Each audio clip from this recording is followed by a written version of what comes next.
Unlock the power of your mind. This is Provocative Enlightenment with Eldon Taylor. And thank you for joining us today, and welcome. This is an hour devoted to learning something more. Not just about the world of shoes and ships and sealing wax, as my lovely bride insists I say it, but about how, what, and why we think and believe as we do. An hour for the open-minded, willing to challenge some of those old ideas behind what we think we know, who we are, and who we might become. I'm Eldon Taylor, and this is Provocative Enlightenment. All right, our chat room is open, and my partner Ravinder awaits you there now. You can log on by going to Eldon Taylor, that's ELDONTAYLOR.com/chat. So, Ravinder, say hello to the folks and let us all know what's happening in your chat room today. Well, hello, everybody. It is a beautiful day, and we are having fun in the chat room. And my lovely husband is chasing me with a stick right now because he says I don't speak loudly enough. So if you can't hear me, come in the chat room and you'll find me, eldontaylor.com/chat. And I like that stick, so I don't care. It's your radio voice. You know you okay. Every week I read some of your letters as our way of paying respect to the very important role you play in making this show successful. Last week our show featured Dr. K. Paul Stoller, and he shared with us the messages he has received from his late son, Galen. We received a lot of mail as a result of his appearance, and almost all of it was positive. We will be inviting him back to the show soon. Kevin wrote, "Really awesome and impactful show. Please, please, please have Dr. Stoller back as soon as possible." Ruth wrote, "Great show, making my afternoon dog walk so pleasurable. Thanks to the both of you."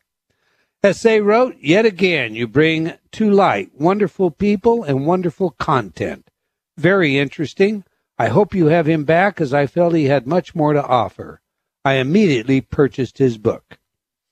Now, in contrast, Kaylin wrote, "Wow, this guy is so out of touch. Dr. Stoller inferring that people will be judged after crossing over, especially in his comment regarding alcoholics. They will be punished if their lives come to an end because of their actions. He obviously knows nothing about the disease of alcoholism and or recovery, and yet he pathetically throws out negative, judgmental prognostications. Ignorant, unenlightened persons like this are very harmful in the medical profession." Cindy wrote, "At the start of your show, my heart was racing. I was excited about this topic. I immediately went to Amazon and ordered 3 copies of Dr. Stoller's book.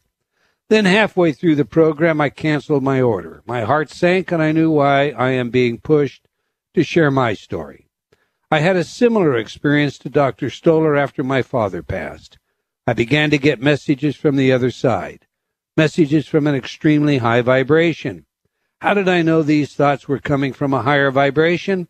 I knew because they are pure love. I now have a divine wisdom that I need to share with the masses. We all have this wisdom. There is no judgment on the other side, not even a tiny bit. There is only love. There is one source, love energy. We come in as a soul of pure love and light, and we leave as a soul of pure love and light, no matter what we do while we are here. There is no judgment, no rules." Now, Cindy copied Dr. Stoller her letter, and he kindly copied me into his reply. This is how he answered Sandy. Quote, "It is difficult, in the context of a radio interview, to explain a very difficult subject. We live in a benevolent, love-based universe. There is no judgment, but there are rules of conduct no matter what dimension one finds oneself on in this universe. On the Earth's plane, if one cuts off one's arm, there is no punishment, but there are consequences. An armless person should not expect to be a star tennis player, for example. There are malevolent universes and there are antimatter universes. The destruction of life, the disrespect of life, is an energy that belongs to the malevolent universe. We all have free choice, but taking free choice does not always equate to increasing one's freedom or opportunities. A suicide will spend however much time and energy having to navigate through a process that move them to take an action that is not consistent with the energy our universe operates on. It is not about judgment or punishment. It is about healing. It is about bringing balance back to the patterns that created hopeless despair and a very self-oriented point of view. Galen and I feel it is very important that taking one's life should not be viewed as an opportunity to have a clean, fresh start somewhere else, without having to deal with the consequences of the energy set in motion by the suicide. If this does not resonate with you, that is your choice and your understanding. Close quote. Now, Yulia wrote, Dr. Newton, who, by the way, was on your show, also writes in one of his books about suicide and the consequences on the other side. Souls regret the suicide very deeply because they realize that the lesson will have to be repeated. And I did think that Dr. Stoller was very brave in the way he commented on suicide. The topic is sensitive, especially when we discuss the terminally ill. All right, thank you, Yulia. You know, in your just for what it's worth department, it doesn't make any sense to me at all to think of this world as a school without grades or consequences. I recently looked at a book where the author, speaking to a loved one on the other side, makes it clear that there is absolutely no consequence to your actions here. So just have fun. You know, go for the gusto, the hell with anything else. No judgment of any kind by anyone. So I guess those good old boys that we thought were committing atrocities, the likes of Hitler and Stalin, or those serial killers dismembering young women, well, they actually have no consequences for their behavior. I think not. That's my personal opinion anyway. Moving on, Lance wrote, love your show and love Intertalk. Now, there's a pithy comment I can love. How about you, Rev? I like them pithy. Ravinder, Andrea wrote, but it's not our Andrea, right? Not that I know. Okay. I listened to the evening Intertalk CD all night Saturday night, and then began the daytime CD on Sunday. Basically, I cried almost all day Sunday and then began to realize yesterday that I have been avoiding the grieving process for the last 6 months. Listening to the program facilitated an action somewhat like lancing an infection. I apparently was quite stuck, and now I can feel myself moving forward. Your work is amazing, and I'm very grateful. Thank you so much, and may you be blessed bunches. I like bunches. How wonderful, Andrea, and how great it is, and how great it must feel for you to be free. I like that metaphor, by the way, lancing an infection. Powerful metaphor. Dora wrote, I received my Intertalk Resolution Solution package about a week ago, and I have been listening to them as prescribed. I do notice a shift taking place. I was ready for the change, and I am so grateful for these mind programming tools because they are really helping me. There was resistance at first and a lot of pain before the breakthrough to acceptance of the positive changes in my mindset. I am committed to staying the course and watching as my life unfolds in a beautiful and successful manner, bringing me all that I desire. One of the things I really struggled with before listening to these CDs was naming my desire. It was as though I was resisting that at a very deep subconscious level, which was blocking me in all ways.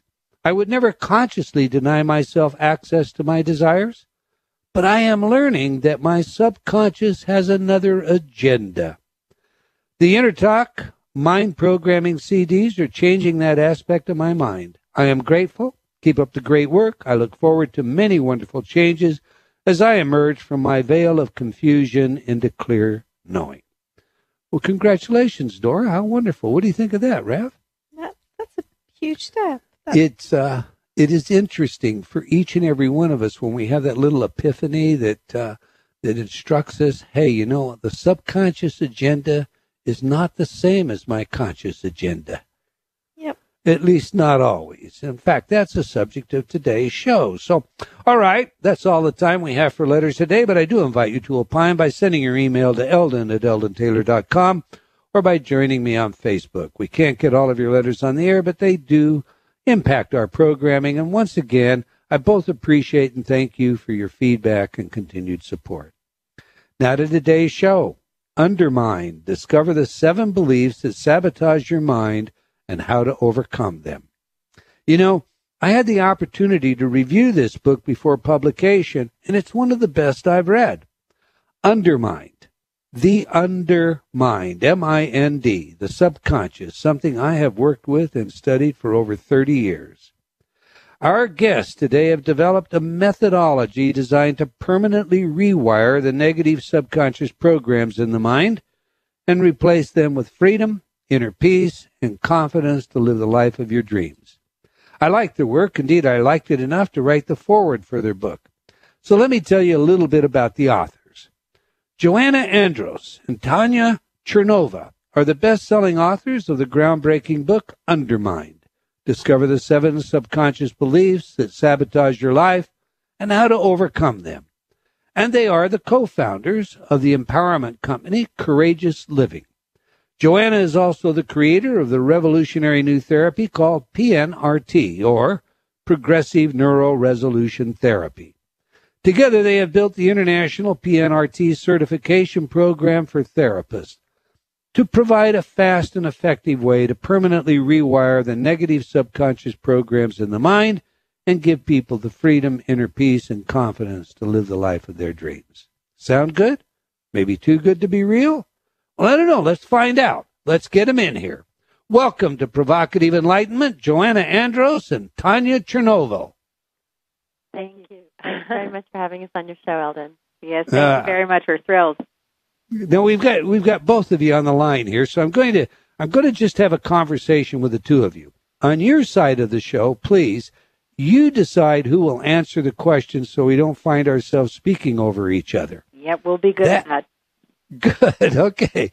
That said, to begin with, I would like each of you, in turns, obviously, to identify yourself so our audience knows who you are, and tell us a little bit about yourself, including, and get this, including the name of your song of life. And that is, by that, if you were forced to choose one song that is your mantra for life, what would it be and why? Eldon, that's fantastic. What an excellent way to, introduce this show. Okay, so this is Tanya Chernova. If I had a song that would highlight my life, it would be, Life Lift Me Up Where I Belong. Up really, it's an uplifting song, and I truly believe that the song that sings my life is the one that highlights the fact that I'm always striving to reach my most full potential, my greatest JPM or joy per minute, and to give as much as I can from the light that I have. That's a great answer. All right, that's Tanya. That's such a great answer, Eldon. I don't even know. I was so prepared to talk about something else, and I'm like, the song of my life. That's a unique question. I think, I will survive. I think that's probably got to be the first one that pops to mind. I've had a few life and death experiences. Almost died twice. I've had a kidney transplant and a few different experiences in my life that, and starting my life again multiple times. So I think that would probably be the first one that would come to mind for me. I will survive. This question comes about because I had a conversation with Dee Williams, and Dee Williams said to me, we should all have a song of life, because that song of life, it actually reveals what our expectations, what our subconscious desires and motives are. Yeah. If our song of life happens to be one of those country western songs, the train ran over my dog and the bus hit my mother-in-law, well, we're kind of asking for that in our lives, aren't we? And I thought, okay, now look, you get two experts on the subconscious mind. What is it that we can understand or have revealed by them when they tell us what their song of life is? Absolutely. Good. So it does tell you a story, doesn't it? Now that you've analyzed us, how can we enlighten your listeners? Okay, well let's begin this way. What exactly is the undermind, and why do you call it that? And what is the wonder mind? Okay, great question.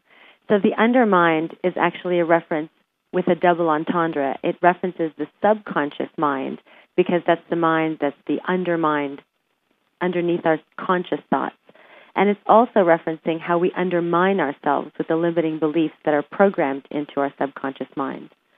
And the wonder mind is actually the conscious mind because that's the area of the brain that we generate wonder, strategies, goals, creative thoughts that propel us into the future. And so the wonder mind has this phenomenal capacity to be able to wonder itself out of an old situation into a new one. Now, when you say that, the subconscious and the conscious, we often are affirming things that the subconscious doesn't agree with because of defense strategies. That's right. And the defense strategies must be unconscious and remain unconscious in order to work. That's by nature of the definition, right? So when you have these two disagreements between the undermind and the wonder mind, what is it that you would do to approach uncovering that disagreement or the source of that disagreement? Well, what we do to uncover it, first of all, is by looking at the results in your life. Usually the results in your life show that there is some sort of struggle. When we know that as a conscious adult, we're saying to ourselves, I have a vision, I have a goal, I have things that I want to achieve in my life, but boy, it's just not happening, or I'm procrastinating, I'm distracting myself, things are just not working for me. Why is this not happening? Or, we're out and out sabotaging ourselves. We see it, we feel it, that this, something is just really cutting us off at the knees, if not at the hips, and stopping our actions. Then we know there is this struggle going on. There's no flow. Nothing's working the way we want. And this is why we really wanted to bring this really out in the open to people's attention, of like, this struggle is exactly this, the two parts of the mind struggling together, or struggling with each other, one trying to go forward and attain what you need, and the other one, as you said before, Eldon, is in that protective mode saying, no, I want to keep you here in this comfort zone. I want you to keep you here where I know it's safe, even if it is a terrible place, even if it's something that, is abusive or destructive. It's familiar, so it keeps them there. So this struggle is constantly going on with people, and so many people are frustrated with the whole thing of sabotage and why this is happening. So we wanted to help them understand that this duality, or this thing that's going on, is truly two parts of the brain really arguing with each other, but that you can overcome it. There is a way to heal and rewire those negative programs that are so contrary to our conscious thoughts. Okay, now I just want to make sure I understand you here. What you're really saying is, if your life isn't working, if you don't have that which you feel you should have, if you are failing at your goals, your objectives, that the entire reason for that has nothing to do with your ability. It has to do with an argument going on between the conscious and the unconscious. Did I get that right? Exactly, and we can look at that even as two parts, because, for example, somebody who will take a specific goal, somebody who has a weight loss goal, for example, and they have a conscious goal to be able to be fit and look a certain size, etc. And so they'll lose the weight, but then they'll put it right back on again. And so we know that there's something deep down inside undermining them in the subconscious mind. So on the one hand, they have this conscious rationale that says, I need to be fit, I need to be healthy as I'm aging. And then the subconscious mind, the belief could be, I'm simply not worthy, or it's not safe to be thin, or I'll get too much attention. I mean, there's underlying beliefs in there that are survival beliefs that keep them in fear. And so ultimately, without even realizing, they'll start emotionally eating once they get too far out beyond the subconscious mind's comfort zone. On the contrary, however, some people have striving goals, which are called should goals, and ultimately they think they should be a certain level of success, or they should be a certain level of something, but the reality is, underneath it all, that's not at all what they want. And so some goals, believe it or not, are actually driven by the subconscious mind, because we think subconsciously that we have to prove ourselves because we're not good enough. And so we're constantly trying to prove ourselves, but underneath it all, we don't even want to go in this direction. And so there's also failure from that particular sense of it. That's a very excellent point. But now, with so much self-sabotage in the world, are you saying that that the only cause for self-sabotage is this disagreement between the two levels of the mind? It is the most profound area of self-sabotage. I know that some people can just make an absolute choice every once in a while. We can make a conscious choice. No, I'm going to just do something wrong, or I'm going to do something that's going to just blow this diet, or I'm going to do this, because I'm going to treat myself to a big cheat day, or just do something that is negative. Sure, they could make a conscious choice, but the majority of the time, it is truly something below their awareness, undermined, that is undermining them. Something that is, and why we know that is because, as we were saying before, consciously as an adult, if we have any desires or a vision or a goal for something we want in our life, I'm always knowing this when I'm working with somebody. It's not about whether they're capable or not capable or anything like that. If they desire it, if they say they want it, they want this result in their life, that means in their mind they have a vision for this. They have the ability somehow. They can go for it. If that's something that they're wishing, anything that goes contrary to that, or anything that stops them, or takes them off course, distracts them, or out and out sabotages them, we know then that is absolutely something wired in the brain that is saying no. Even if it's the voice that says, "Do it tomorrow." No, well, maybe next week, or we'll do it later. Just even those sort of things are all acts of sabotage. Like, where is that coming from when consciously I put a goal here, I'm supposed to do this today, and then all of a sudden you have this part of you distracting, or, let me just watch TV. Let me just do this first. Let me do the laundry first. Whatever it may be. It's these little things, very insidious, very simple. You think, oh, no, I'm just being really practical. And yet it is something underneath. Why is this happening when we have very strong conscious goals that we want to move forward in life, and we want to get our goals, and we want to achieve our dreams, and yet constantly we have this little voice that says something contrary. And that's why we want to bring that out to people. It's something to look at. Right. Now, this inner talk, the stream of consciousness, something I've spent a great deal of time working on, obviously. Yes, but, you sure did. What we're talking about right now sounds rather cerebral. And indeed, emotions get really involved in these differences between the conscious and the subconscious as you're schematizing it. I mean, fear plays a major role here. So how does our emotion become augmented with this disagreement? Mm-hmm. Great question. So essentially what happens is that the fight or flight mechanism is actually in the subconscious mind, because that's our survival part of our brain. That's what is programmed to help us survive through the world. And so what happens is that when we have a specific goal that we want to move forward, that goal is automatically outside of our comfort zone. And as we move towards the goal and start to change our habits and patterns, the brain goes into the space of unfamiliarity and unpredictability. And in the space of the unknown, the different parts of us that actually contain the sabotaging programs get triggered. So once we get triggered and the fear response begins, the fight or flight response begins, it almost detonates this entire chemical response that creates an emotional response of fear. People start getting nauseous, they get anxious, they get sweaty palms, they start shaking, they feel like everything's the wrong decision, they feel sick, they feel tired. Sometimes when people are moving towards, for example, we have so many coaches and writers that come to our programs, and they have a dream of writing a book, and then the minute that they sit down to write their chapter, they're exhausted. All they want to do is sleep, or they're hungry. I mean, realistically, what happens is that because the subconscious mind rules the body and all of the body's responses, the emotional response comes from that. Okay, I'm going to ask you to hold there because we have a hard break coming up. But when we come back, this whole notion of how we cycle through the fear actually becomes a kind of conditioning, a Pavlovian conditioning. Absolutely. And I want you to explain that to the audience, all right, and how we break through it. We're speaking with Joanna Andros and Tanya Chernova about their book, Undermine, Discover the 7 Beliefs that Sabotage Your Mind and How to Overcome Them. I strongly recommend getting this book. If you're not already in our chat room, now is a great time to join in the conversation. We have a short movie for you featuring our guests, so be sure to log on to eldontaylor.com/chat. Stay tuned. You don't want to miss what's coming up after these words from some of our friends.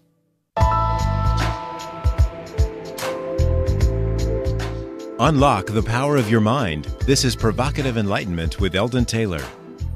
And welcome back. If you just joined us, we're speaking with Joanna Andros and Tanya Chernova about their book, a great book.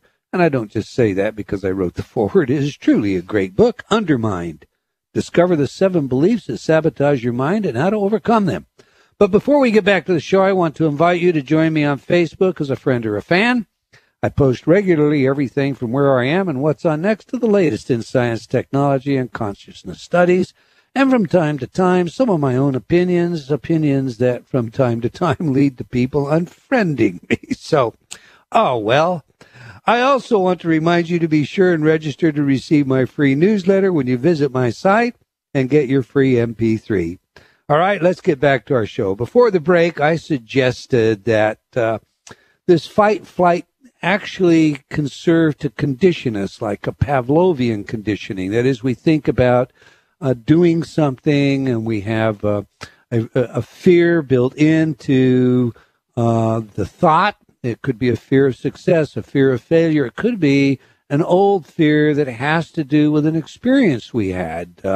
Maybe we were laughed at for the way we smiled, and so we failed to express humor. And then when someone challenges us, or we think about expressing humor, we become fearful. And I suggested that each time we have these thoughts and we don't break through them, we don't correct them, we are actually conditioning them so that they become more and more powerful. Are you going to agree or disagree with me, ladies? We definitely agree with you, Eldon. And, what we describe that as is actually the blueprint of self-sabotage. And what you're really talking about, as far as we see it, is essentially as we continue to repeat this conditioned response, the neurons, the neuronal pathways in our mind, what fires together wires together. So as we actually continue to repeat this conditioned response, it becomes stronger and stronger, and we create a pattern in our lives. However, when we look at the actual root of that, we see that this is an entire actual blueprint of self-sabotage, because most people think that sabotage is an act, but really it's a process where, just as you so wisely said, at one point we experience a defining moment in our life or a trauma. And in that moment, and it could be something as simple as somebody laughed at us at a schoolyard, or something much more traumatic as abuse, but whatever it is, at some point we make a decision in our young mind that there's a decision that we make about ourselves, about others, and about life in general. And this decision actually generates a belief, and that is what truly creates our perception in our life. And so once we have the belief that, we're stupid, or we're not enough, or we're not worthy, or we're not funny, or we don't belong, or we're not safe, or people can't be trusted, and we develop these beliefs at a very early age because of that situation or that defining moment, it becomes almost like a skip inside of a record, for those people who still remember what a record is. And essentially, that needle just gets caught in that skip. And so that as we get older and we are put back into these scenarios where that particular belief is triggered, we actually respond from, even if we could be 30 or 40 or 50 or 60, we respond from the eyes of an 8-year-old and the person that was still traumatized. And it's those same beliefs about ourselves, life, and others that get triggered. And so with this continuation and that constant triggering, we actually create an undermined part of us. So basically what happens is, with the defining moment, we create a decision. This decision creates a perception, and this perception is the actual part of us that undermines us. And it communicates to us through either inner chatter or physical symptoms, and over time that becomes a pattern or a strategic response, which is like the conditioning you're talking about. And then eventually that pattern becomes our entire life, and that's why we have the results we do. Yeah, very, very well said. And fires together, wires together is something everybody should just kind of put down, because that is the best way to think about the kind of conditioning that occurs. You outline 7 subconscious beliefs that sabotage our lives. Tell us, share that with us, please. Okay, well, there's millions and of conversations that we probably have in our mind, definitely hundreds for sure we can all relate to.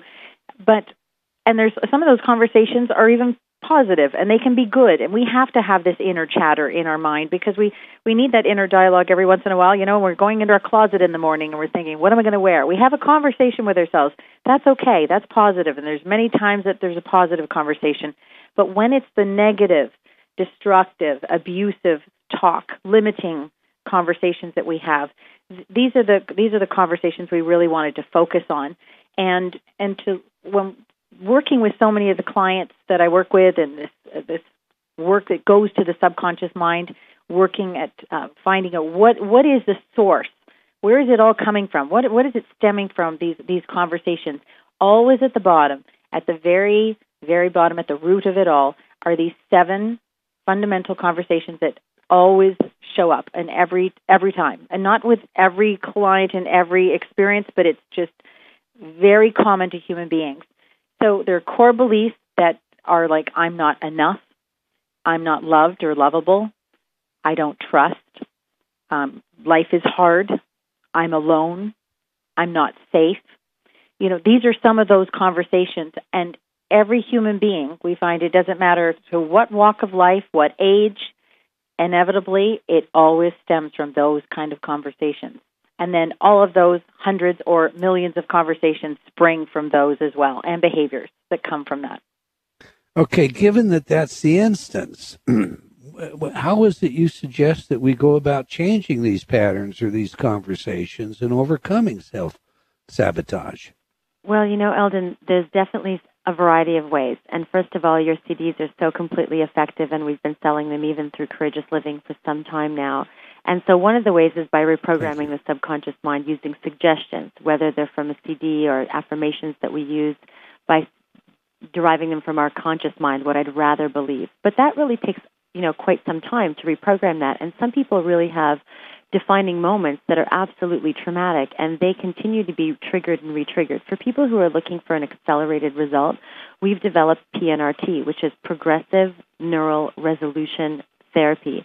And this is an advanced therapy that now we're teaching to psychotherapists and psychologists to work with their clients, so that instead of the 10 years of talk therapy that they do, really in 10 sessions, and even from the very first one, they experience a profound sense of genuine resolution.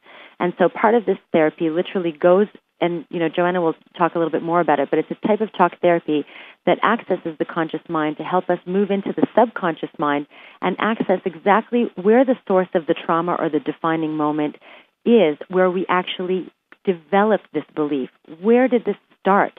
And it's in that moment that we're actually able to create resolution and healing. And the person is able to release, finally, for the very first time, all of the emotions, the shame, the guilt, the blame, the sadness, the anger that's trapped in their body as well as their mind, as well as their conditioned response.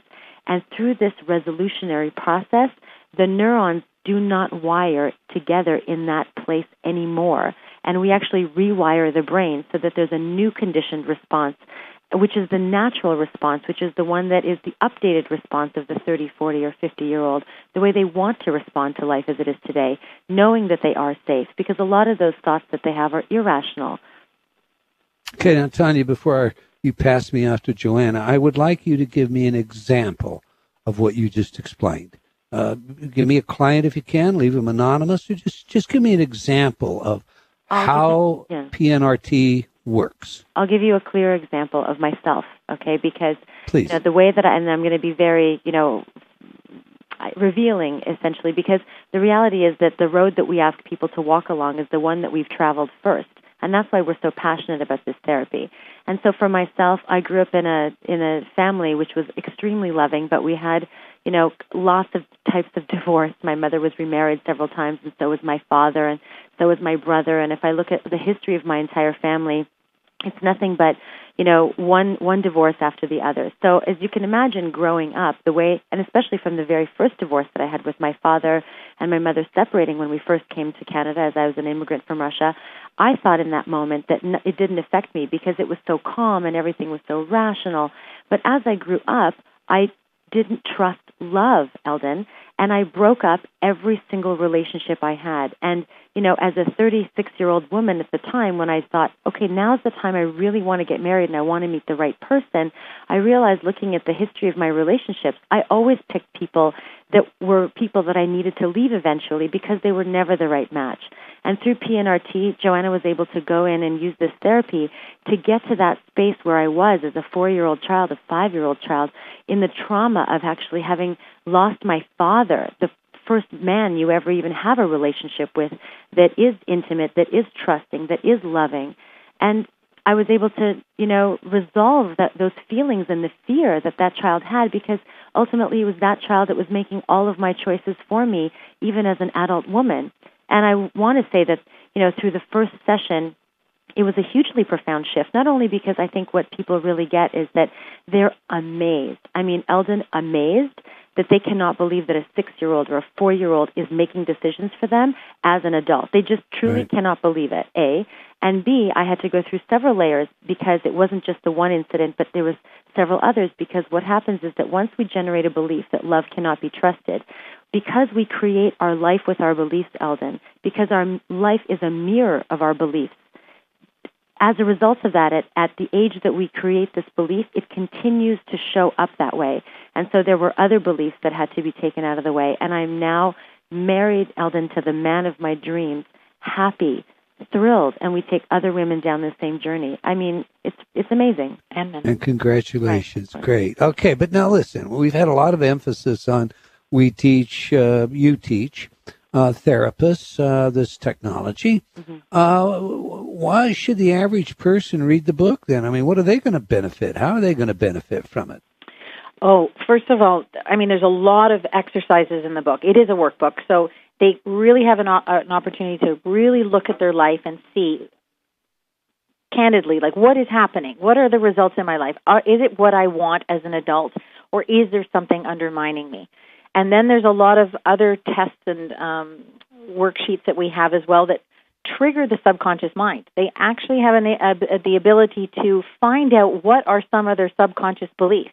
And it's shocking when people do this exercise and realize, oh my goodness, I would not rationally, consciously think that I have some of these beliefs.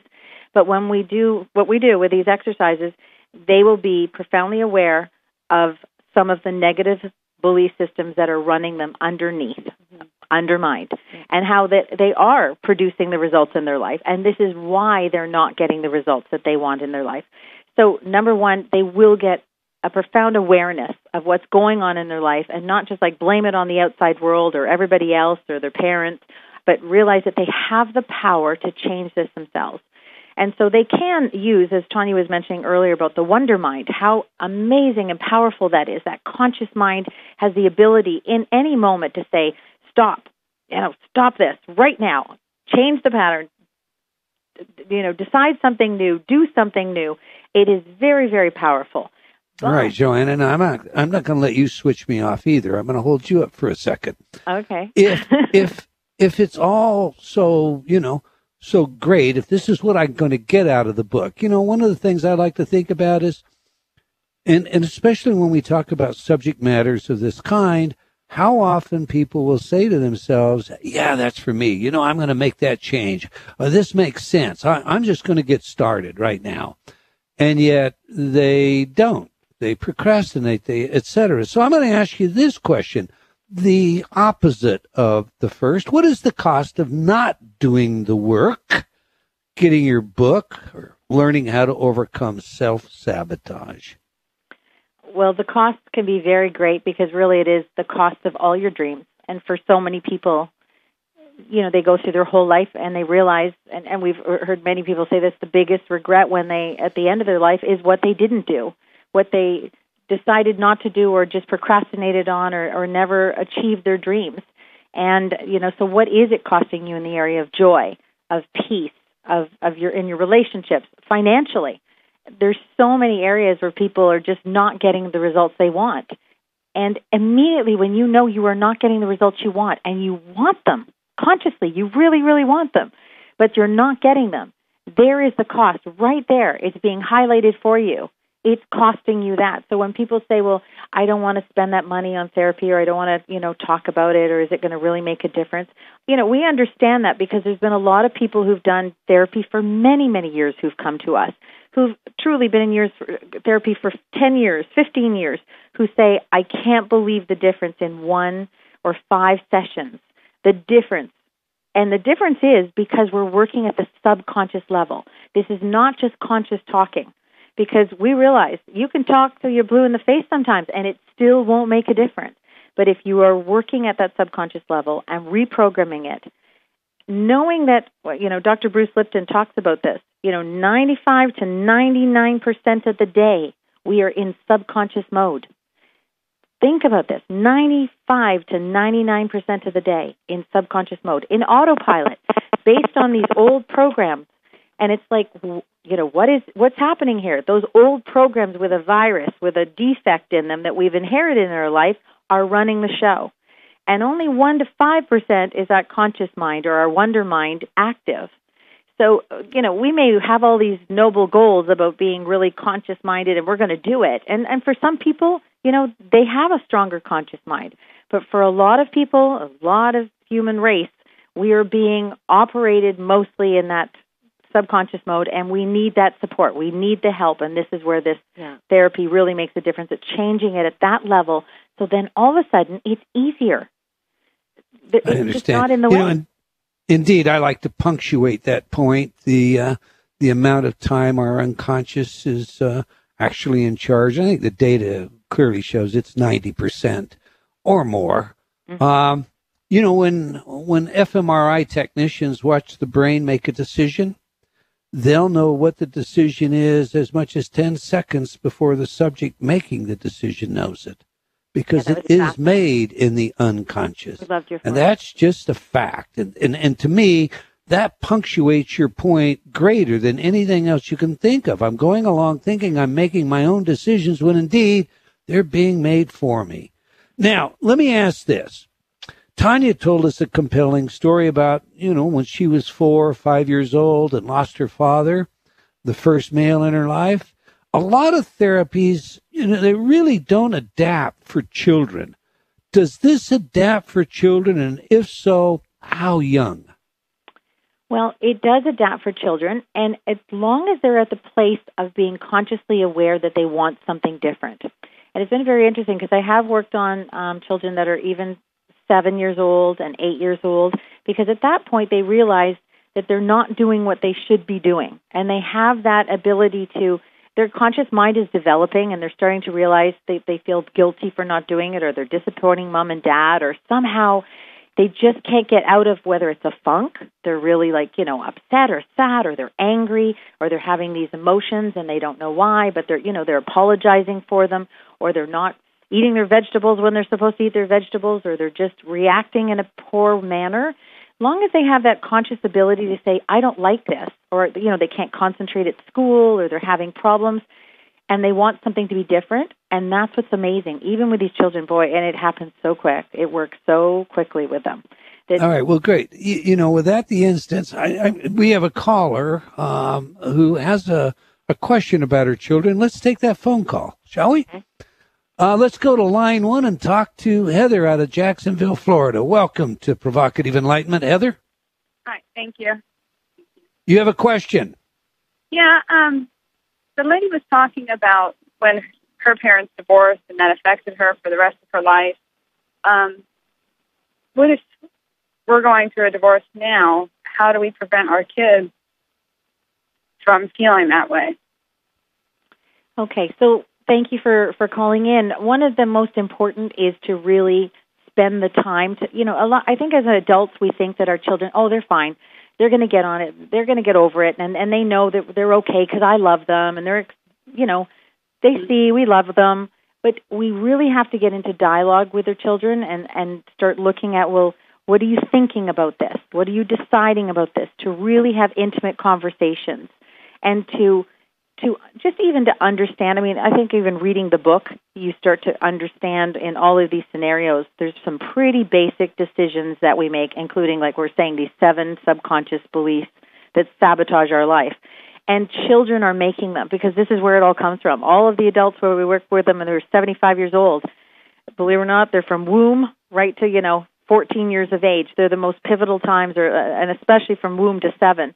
So knowing that your children are making these decisions, it doesn't matter. Every day they're going to. First of all, you can't feel guilty about it. I can't obsess about it, because it is just part of the human function of the mind. We make assessments and decisions about life. But to be a parent who's truly in dialogue with your child, to sit your child down every once in a while, maybe 2-3 times a week, and let's talk. Let's share our feelings. Let's have some time together to share our feelings. How do you feel about that? So what do you think that means about you? Are you making any decision about yourself? And that's really where we can get them, expressing themselves and saying, well, I think maybe I could have made a difference. If I was a good girl, maybe I would have made a difference. Was it my fault? See, these things then start coming out, and then you can talk about them, and then you can correct their feelings about it in the moment, and really, really explain that to them in the moment. It's the only way really to do it. And if they don't answer you, if they say everything's fine? I would still keep digging in, or spend a little bit more time with them. Sometimes parents are so busy in their schedule that all you really have is like 5 minutes to sit down, or 10 minutes. But sometimes we need to be a little bit longer with the child so that they can open up more, or just even knowing that these are some of the basic beliefs that will be made by a child. When you understand about what children make, like, for example, in a divorce, that is it their fault? Were they a bad girl? Could they have done something better? Or am I a bad boy? Could I have made a difference? I should have controlled it. I should have made it better. You can already head these things off by having those direct conversations with them, like by taking your child, looking in their eyes, and saying, honey, I want you to know this was nothing to do with you. This was only to do with mommy and daddy, and then explaining it in any way you can. Because that's what we do really in the therapy, and healing the child within now as an adult, even when they're 60 years old, and we're going back and healing that 5-year-old or 8-year-old child within. It's kind of having the same conversation. So now you have an opportunity as an adult to just head it off by having those meaningful conversations, by, even if they're not saying it, go to them, right to their eyes, right to them, and make sure that it really hits home with them. Okay, that makes sense. Okay. And if I can just make another suggestion too, is that depending on the age of your child, if they're very young, especially, most of their decisions are subconscious. They can't even get in touch with their feelings. They're not sophisticated enough to understand. They just know their stomach hurts or they don't feel well. And so ultimately, if you can spend some time holding your child, and in that time, deliver the beliefs you want them to have. You are so loved. Mommy and Daddy love you so much. We're still friends. The world is good. That kind of thing, really affirming the positive beliefs you want them to walk away with, that too truly helps. Okay. Thank you. You're welcome. Thanks for calling, Heather. We haven't got a lot of time here, about one more minute. What I'd like you to do in that time is tell everybody where they can get your book, how they can reach out to you, contact you, and in other ways, learn more about PNRT. Thank you, Eldon. We've loved being on your show. So the name of the book is Undermined, Discover the 7 Subconscious Beliefs That Sabotage Your Life and How to Overcome Them. We actually have a revised edition that's coming out on Amazon.com, and you can get it on Amazon, or you can go right to pnrt.ca and learn more about it and hear some of the interviews, and get in touch with us at info@pnrt.ca if you have a specific situation. That's pnrt.ca, as in Canada, right? Correct. Hello? Yes. Is that right? Exactly right, yes. pnrt.ca. Okay, good. It is a great book, and I really do recommend it is a book that will help you get past a lot of issues in your life by discovering what those issues are in the first place. Tremendous technology. My congratulations to both of you. We've come to the end of another hour of provocative enlightenment. I want to thank the team at Hay House Radio for making what we do on this show so pleasurable. And, of course, a big thank you to our guests and to all of you for joining us today. I hope you enjoyed our show, and will join us again next week, same time and same place. And if you have comments on our show, do let us know. Okay, until next time, wherever you are in the world, remember, believing in yourself always matters.